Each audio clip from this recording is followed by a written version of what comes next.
सैया कोतवाल हम नंगटे न छे। भारत शर्मसार हो रहा है तो किस मुंह से नरेंद्र मोदी जी या बीजेपी के लोग जाएंगे?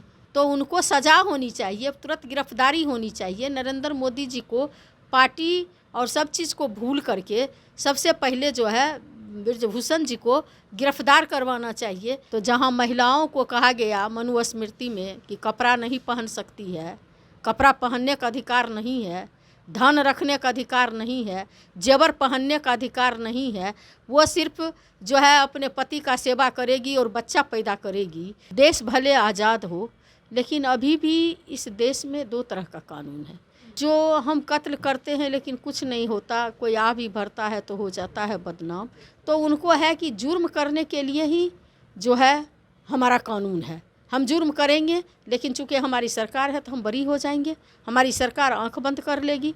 जज से लेके सारे लोगों को हम जो चाहेंगे वही जजमेंट होगा। कि बीजेपी का यही शक्ल है, बीजेपी का यही चेहरा है और इस देश का प्रधानमंत्री ऐसे ही चेहरा को संरक्षण देते हैं। नमस्कार, मैं प्रिया, आप देख रहे हैं द बिहार प्रोजेक्ट। दिल्ली के जंतर मंतर में महिला पहलवान जनवरी से ही धरने पर बैठी हुई है और लगातार मांग कर रही हैं। भारतीय कुश्ती महासंघ के अध्यक्ष हैं ब्रजभूषण शरण सिंह, उनके गिरफ्तारी की। हमारे साथ इसी मुद्दे पर बातचीत करने के लिए आरजेडी की प्रवक्ता है उर्मिला ठाकुर जी।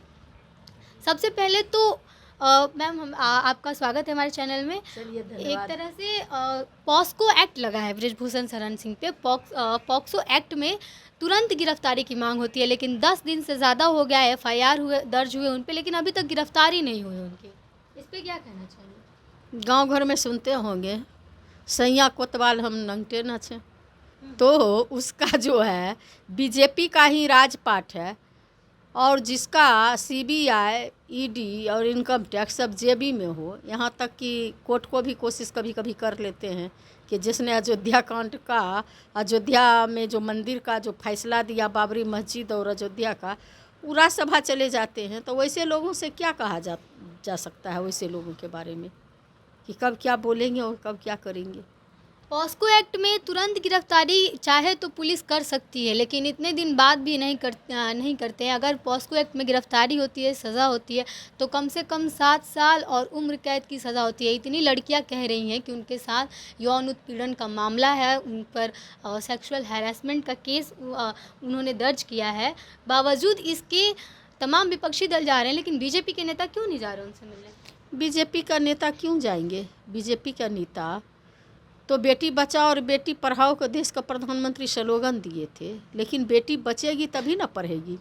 तो सारे देश का आज सिर्फ बीजेपी और जो है देश का पार्टी का सवाल नहीं है, आज सवाल भारत के लाज का है।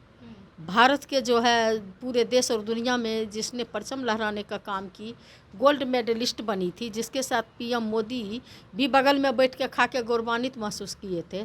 आज किस और जिस तरह से वही लड़की आज पूरे देश और दुनिया पर उसी का चेहरा लेकर के भारत शर्मसार हो रहा है, तो किस मुंह से नरेंद्र मोदी जी या बीजेपी के लोग जाएंगे बेशरम होकर के? उनको तो न्याय देना चाहिए। चाहे न्याय देश का संविधान ना तो खास के लिए है ना आम के लिए है, देश का संविधान सबों के लिए है। तो ब्रजभूषण शरण जी के लिए भी देश का वही कानून है और एक आम नागरिक के लिए भी देश में वही कानून है। तो उनको सजा होनी चाहिए, तुरंत गिरफ्तारी होनी चाहिए। नरेंद्र मोदी जी को पार्टी और सब चीज़ को भूल करके सबसे पहले जो है ब्रजभूषण जी को गिरफ्तार करवाना चाहिए। उनको जेल के सलाखों में रखा जाना चाहिए, लेकिन उनको संरक्षण दे रहे हैं तो उन लोगों से न्याय का क्या उम्मीद की जा सकती है? ब्रजभूषण शरण सिंह कह रहे हैं कि जो लोग उनके खिलाफ धरना प्रदर्शन कर रहे हैं, अगर वो अपने आदमियों को रोक के नहीं रखते तो उनके आदमी जाकर के उन पर केस कर देते और फिर अलग ही सुनवाई शुरू हो जाती, लेकिन वो रोक के रखे हैं। देखिए, वो तो कुछ भी कर सकते हैं। मैं तो पहले ही बोल दी कि इस देश में वो लोग संविधान को जो है हड़पना चाहते हैं, मनुवादी जो है उनका मनुस्मृति को लागू करना चाहते हैं, पंच ऑफ थॉट को लागू करना चाहते हैं। तो जहां महिलाओं को कहा गया मनुस्मृति में कि कपड़ा नहीं पहन सकती है, कपड़ा पहनने का अधिकार नहीं है, धन रखने का अधिकार नहीं है, जेवर पहनने का अधिकार नहीं है, वो सिर्फ जो है अपने पति का सेवा करेगी और बच्चा पैदा करेगी, सिर्फ इतना उसको अधिकार है। जेवर के नाम पर वो लोहा पहन सकती है। तो वैसे लोग जिनके दिमाग में वही कानून घूम रहा हो, वो देश की महिलाओं को क्या समझेंगे और देश के संविधान को क्या समझेंगे। वो तो देश के संविधान को जो है बदलना चाहते हैं। अगर देश का संविधान और कानून पर उन्हें भरोसा होता तो उनको तो सबसे पहले गिरफ्तारी करके उनको जेल के सलाखों में देना चाहिए कि हमारे देश की बेटियां, जिसके लिए हमने स्लोगन दिया था कि बेटी बचाओ और बेटी पढ़ाओ, जिस बेटी ने देश का नाम ऊंचा की, आज वही बेटी बोल रही है रक्षक के बारे में जो भक्षक हो चुका है। तो उनकी बात, उस लड़की की बात को सुनना चाहिए था कि कानून से ऊंचा कोई नहीं है। तो उनसे क्या उम्मीद करें हम। एक तरफ बीजेपी बेटी, आप जैसे बोले बेटी बचाओ बेटी पढ़ाओ का नारा लगाते हैं, और बीजेपी के विधायक पर जब इस प्रकार का, बीजेपी के नेता पर जब इस प्रकार का आरोप लगा है, तो फिर खुल कर के समर्थन में क्यों नहीं आ रही है लड़कियों के। और लड़कियां लगातार कह रही हैं कि हम तब तक नहीं हटेंगे। अगर आम लड़की के साथ ऐसा होता है तो फिर क्या होता। देखिए, इस देश में कानून भले हो संविधान का है, देश भले आज़ाद हो, लेकिन अभी भी इस देश में दो तरह का कानून है। एक तो वैसे लोगों के लिए कानून है जो हम कत्ल करते हैं लेकिन कुछ नहीं होता, कोई आ भी भरता है तो हो जाता है बदनाम।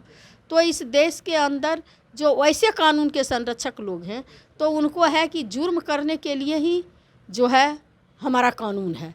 हम जुर्म करेंगे लेकिन चूँकि हमारी सरकार है तो हम बरी हो जाएंगे, हमारी सरकार आंख बंद कर लेगी, जज से लेके सारे लोगों को हम जो चाहेंगे वही जजमेंट होगा। एक ऐसे लोग हैं जो सोचते हैं कि कानून है, लेकिन उनके लिए कानून नहीं है। अगर कानून होता तो जो देश का गोल्ड मेडलिस्ट लड़की है, जो देश का आदर्श है, जब उन लड़कियों को न्याय नहीं मिल रहा है तो आम लड़की जो गांव गमई खेत खलिहान नली गली में रहती है, सबसे पहले तो पहुंच ही नहीं पाती है, और चूँकि लोक लाज की वजह से अपनी बातों को रख भी नहीं पाती है। मैं उनको, उस लड़की के लिए मैं सैल्यूट करती हूँ अपनी ओर से, कि अपनी एक महिला होने के नाते और अपनी पार्टी की ओर से भी, कि उसने हिम्मत जुटा करके ऐसे आताताई के खिलाफ सड़क पर आने का काम की है, धरना प्रदर्शन करने का काम किया और देश की जनता को नज़र खोलने का काम की है कि बीजेपी का यही शक्ल है, बीजेपी का यही चेहरा है, और इस देश का प्रधानमंत्री ऐसे ही चेहरा को संरक्षण देते हैं। ये उन्होंने उन लड़कियों ने लाने का काम की है। पुलिस अगर चाहे तो गिरफ्तार कर सकती है, लेकिन पुलिस पर भी सवाल उठता है कि आखिर गिरफ्तार क्यों नहीं कर रही है पुलिस पर किस प्रकार का दबाव है। देखिए, पुलिस हो चाहे इस देश का मीडिया हो, सभी जो है आज चंद मुट्ठी भर लोगों को जो है, जो कारपोरेट लोग हैं वो चला रहे हैं। तो ऐसे लोग जो पुलिस का बात है, अगर पुलिस का बात चलती तो पुलवामा में आज इतना बड़ा कांड नहीं होता। जो देश का खतरा, सतपाल मलिक जी ने जो कहा, तो आज इतने शहीद नहीं होते देश के जवान। इसलिए देश का पुलिस कुछ नहीं कर रही है, बल्कि जो सत्ता में बैठे हुए लोग हैं वो कर रहे हैं। उसका उदाहरण है अभी जो हत्या हुई है, ठोक दिया गया है पुलिस के सामने में यूपी में। तो आप सोच सकते हैं कि पुलिस किस तरह का उसका हाथ बंधा हुआ है और पुलिस किस तरह से बंधे हुए हैं। तो उर्मिला ठाकुर थी हमारे साथ, आरजेडी की प्रवक्ता हैं। जिस प्रकार से महिला पहलवान लगातार जंतर मंतर पे धरना प्रदर्शन कर रही हैं, लेकिन उन्हें सरकार की तरफ से कोई भी पूछने नहीं जा रहा है। विपक्षी दल लगातार एक के बाद एक हालांकि पहुंच रहे हैं। पप्पू यादव पहुंचे थे, आरजेडी की तरफ से भी नेता पहुंचे थे, इसके अलावा कांग्रेस के भी प्रियंका गांधी पहुंची थी, राहुल गांधी पहुंचे थे मिलने के लिए सारी महिला पहलवानों से। लेकिन बीजेपी की तरफ से अभी तक कोई एक्शन नहीं लिया गया इस पर, जबकि पॉक्सो एक्ट लगा है बृजभूषण शरण सिंह के ऊपर। पॉक्सो एक्ट में तुरंत गिरफ्तारी की कानून ऐसा है कि उसमें तुरंत गिरफ्तारी होती है, लेकिन अभी तक बृजभूषण शरण सिंह की गिरफ्तारी नहीं हुई है। इसको लेकर के कई सवाल उठ रहे हैं अब बीजेपी पर। हमें अपनी राय कमेंट बॉक्स में ज़रूर दीजिएगा। बने रहिए हमारे साथ, देखते द बिहार प्रोजेक्ट। धन्यवाद।